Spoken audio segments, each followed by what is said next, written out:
je me présente, Marc-André Patnaud de courtier immobilier chez Remax Alliance. Je suis en compagnie de Nathalie Audet, aussi courtière donc chez Remax Alliance. Bonjour Nathalie. Bonjour. Alors aujourd'hui, on va parler de la base de la copropriété. Oui. Donc c'est pas mal ton secteur d'activité, t'en fais pas mal ton expertise. On peut dire en réalité que c'est un domaine où il y a beaucoup de mots techniques. Et c'est des choses qu'on entend parler un peu partout, mais c'est jamais clair pour tout le monde. Donc, j'aimerais ça qu'on aille vraiment à la base. Donc, j'ai des petites questions à rafale pour toi. Oui. C'est bon? Je suis prête. All right. Première question, prépare-toi, est facile. C'est quoi une copropriété? Alors, une copropriété, c'est un régime juridique, OK, où est-ce qu'on partage un gros bâtiment avec plusieurs petites unités, donc une copropriété. Il y a des parties privatives, donc notre condo à nous, et les parties communes qui sont partagées par tout le monde. Fait que ça, c'est vraiment une idée de ce qui est une copropriété. Parfait, donc un survol. Si on va un petit peu plus loin, est-ce qu'il y a des types de copropriétés distinctes? Est-ce qu'il y a différents types? Oui, il y a 3 types de copropriétés. Il y a la propriété divise, ça c'est la plus commune. Alors, la divise, c'est où est-ce qu'on a une déclaration de copropriété qui a été faite, qu'on crée un syndicat des copropriétaires. On a des parties communes que tout le monde partage. Et on a des parties privatives, comme souvent, il va y avoir des piscines, il va y avoir un gym peut-être. Les fameuses tours qu'on voit. C'est les fameuses tours, on Parfait. voit souvent ça. Il y en a qui ont des services, il y en a qui n'en ont pas, là. Mais c'est vraiment une copropriété divise. C'est quand on a un système où est-ce que tu as la copropriété, tu as le syndicat des copropriétaires, tu as des assemblées générales. Il faut générer aussi, bien sûr, tout ce qui est documentation, études de fonds de prévoyance. Il faut avoir un carnet d'entretien. Il faut aussi avoir, bien sûr, un budget et des données financières à toutes les années et des assemblées générales. Alors, une copropriété divise, c'est un petit peu plus une structure compliquée. La deuxième, c'est indivis. Okay. Alors, propriété indivis, c'est comme une coopérative. OK. Alors, on regarde ça, on voit ça souvent dans des propriétaires revenus qui ont été convertis en condos. Comme des duplex, triplex. Exactement. Okay. Alors, supposons que tu as un triplex, tu veux le convertir en condo, tu veux vendre chaque unité séparément. On appelle ça une copropriété indivise. Alors, la coopérative, les copropriétaires sont comment je dirais ça? Conjointement ou? Oui, sont conjointement responsables de payer les assurances, OK, ensemble. Sont conjointement responsables de faire la maintenance du bâtiment. Ils n'ont pas de fonds de prévoyance, donc ils vont tout payer au fur et à mesure les travaux qu'ils ont à faire dans la copropriété. OK. Le troisième type qu'on voit, c'est une copropriété horizontale. Alors, ça, c'est des maisons de ville attachées. OK. Où est-ce qu'on a un terrain commun, qui est la copropriété horizontale, et des maisons de ville où est-ce que chaque copropriétaire a sa partie privative. OK. Alors, souvent, la seule partie commune, c'est le terrain ou un stationnement. Alors, on n'a pas beaucoup de frais à payer pour la maintenance. On va avoir le déneigement, on va avoir le gazon à couper. Puis souvent, le bâtiment, c'est la responsabilité de chacun de faire sa toiture, de faire changer ses fenêtres. Alors ça va être tout indiqué dans la déclaration de copropriété qui est l'horizontale. Tout va être indiqué la responsabilité de qu'est-ce qui fait quoi. Un peu comme dans le divise ou? Oui, un peu. C'est une copropriété divise aussi, mais c'est juste que c'est à l'horizontale. C'est vraiment différent. Il y a certaines choses qu'il faut qu'on vérifie. Ils sont soumis aux mêmes lois que les copropriétés divises. C'est juste qu'il y a beaucoup de propriétaires en propriété horizontale qui disent que pourquoi qu'on fait un fonds de prévoyance quand que c'est nous qui sommes responsables de faire tous les travaux. Quand ils s'occupent de leur propre maison. Okay. Alors, c'est ça qui complique la situation un peu dans la copropriété horizontale. Quand on achète ça, il faut faire vraiment attention. Okay. En tant que courtier acheteur, toi, tu le sais, là, c'est vraiment important de faire la vérification de qu'est-ce qu'on est responsable dans la copropriété horizontale. Oui, parce que des fois, effectivement, on peut à la limite renseigner un même vendeur, en fait, en réalité, qui va vendre, mais sans courtier, qui n'est pas nécessairement au courant de sa propre copropriété, en d'autres mots. Donc ça, c'est effectivement très particulier. Exactement.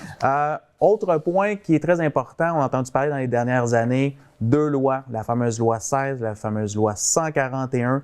Peux-tu m'en dire plus, dans un premier temps, sur la loi 16? Mais la loi 16, c'est vraiment la transparence. Okay? Alors, on veut vraiment améliorer la transparence, la gestion et la planification des travaux pour les copropriétés divises. Alors, les lois 16 et 141, c'est juste dans le divier. Donc, c'est pour les copropriétés divises des grosses tours ou des tours des condos de 6 à 8 unités qu'on voit souvent en copropriété divise. Il y a certaines duplex et triplex qui sont en divis aussi, qui sont soumis aux mêmes lois. Donc, tu me dis en réalité qu'une copropriété indivise n'a pas ces lois-là. Ils n'ont pas l'obligation de le faire. Pas du tout. Pas du tout. Intéressant. Alors, là, je parle uniquement de copropriété divise pour la loi 16 et la loi 141. La loi 16, c'est vraiment de protéger les copropriétaires pour les dépenses futures, puis pour la pérennité de l'immeuble. Alors, c'est important de vraiment planifier en avance qu'est-ce qu'on a à faire. Alors, chaque syndicat de copropriété a l'obligation de créer, bien sûr, un carnet d'entretien, une étude de fonds de prévoyance et c'est vraiment de connaître les composantes importantes d'un bâtiment. Il faut faire une étude de fonds de prévoyance pour savoir qu'est-ce qui est à venir dans les 25 prochaines années au niveau des travaux à faire. Tracer le pédigré de l'immeuble, en d'autres mots, pour savoir ce qui s'en vient. Exactement. C'est obligatoire de faire ça aux 5 ans. Okay. Alors, une étude de fonds de prévoyance est obligatoire cette année. C'est sûr que la loi 16, pas tous les éléments sont officiellement votés. Il y a certaines choses qui ne le sont pas, mais toute copropriété divise devrait avoir un fonds de prévoyance aujourd'hui. Il y a certaines copropriétés qui sont un petit peu en retard, mais c'est important de savoir que c'est obligatoire de le faire et que vous êtes obligé de le faire à tous les 5 ans. L'étude détermine combien d'argent qu'on doit avoir pour les travaux futurs. Alors, c'est vraiment important de savoir, exemple, s'il faut remplacer les fenêtres dans 15 ans, combien ça va coûter dans 15 ans? Puis, il faut avoir le plan pour avoir l'argent dans notre étude dans notre fonds de prévoyance. Ça part un gros impact. L'étude dit qu'est-ce qu'il va avoir besoin dans le fonds. Alors, c'est vraiment important d'avoir ça. Puis, le carnet d'entretien, bien, c'est là qu'on planifie qu'est-ce qui doit être fait et quand. OK. Alors, c'est assez intéressant. Il y a aussi l'accès de l'information pour les copropriétaires. Alors, c'est vraiment important de donner l'information juste aux copropriétaires parce que souvent, il y avait des copropriétés qui cachaient des informations et qui ne disaient pas tout. J'ai eu des dossiers, malheureusement, où est-ce qu'il y a des copropriétaires qui ont su par après qu'il a été divulgué des faits qui n'avaient jamais été émis dans des assemblées générales par les syndicats. Le syndicat est dans l'obligation de tout divulguer ce qu'il connaît sur une copropriété. Il ne faut pas qu'on cache les choses. Il faut aussi, il y a certaines copropriétés qui vont engager un professionnel de la gestion de copropriété. Alors, un gestionnaire, il y a surtout des grosses tours, on voit souvent ça. Puis, ce gestionnaire-là doit être soumis à certaines règles dans cette nouvelle loi-là. Les modifications de la copropriété aussi, il y avait des clauses qui étaient discriminatoires. Alors, ils ont dû faire des changements dans les déclarations de copropriété avec cette nouvelle loi-là. En grosso modo, c'est vraiment la transparence, la loi 16. OK. C'est quand même beaucoup de données, beaucoup d'informations. Oui. Je pourrais en parler pendant 1 heure, honnêtement. Ça va de soi. Sincèrement, je pense qu'on a de quoi faire une deuxième capsule éventuellement. Peut-être qu'on fera séparer 141 puis 16. Là, on aurait de quoi faire. Alors, je vois que tu es dans ton élément, donc professionnel dans la copropriété. Alors, je te remercie beaucoup, Nathalie. Bien, j'ai pas parlé de la loi 141 encore. Excuse-moi. Excuse-moi, ça allait tellement vite, c'est tellement complet d'éléments. Je te laisse continuer. Bien, la loi 141, c'est plus l'aspect financier. Oui. Alors, le secteur financier, c'est vraiment l'impact sur les copropriétés pour les assurances. C'est vraiment important d'avoir un fonds d'auto-assurance maintenant. Alors, plusieurs syndicats ils ont dû adapter leur police d'assurance pour la loi 141. Les objectifs, en gros, c'est l'assurance résidentielle parce qu'auparavant, c'était juste un copropriétaire avait son assurance et la copropriété avait juste une assurance de base pour les parties communes. Maintenant, l'assurance de la copropriété doit être plus complète.